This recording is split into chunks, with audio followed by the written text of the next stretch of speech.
家里有宝妈的孩子们一定要学会这个紫菜炒饭哦，这样做出来的炒饭可香可香啦，孩子超级喜欢。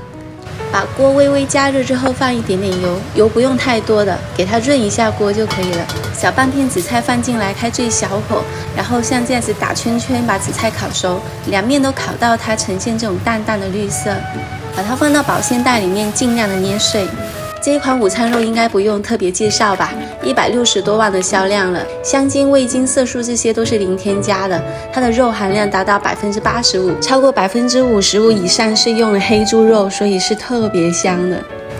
锅中留底油，午餐肉切成丁放进来，中小火煸香，煸到它四面金黄，吃起来味道会更加的香浓。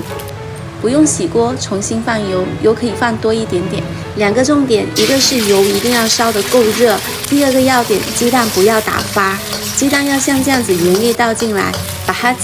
煎到定型之后，就可以把隔夜饭给它放进来，用勺子给它这样打散，不要按压。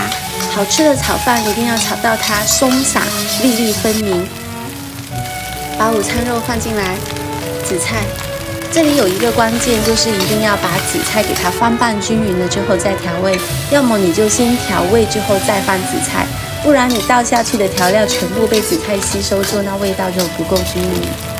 最后再加点葱花和香菜，翻拌均匀就可以开吃了。潮汕风味的紫菜炒饭，你也试一下吧，希望你会喜欢，拜拜。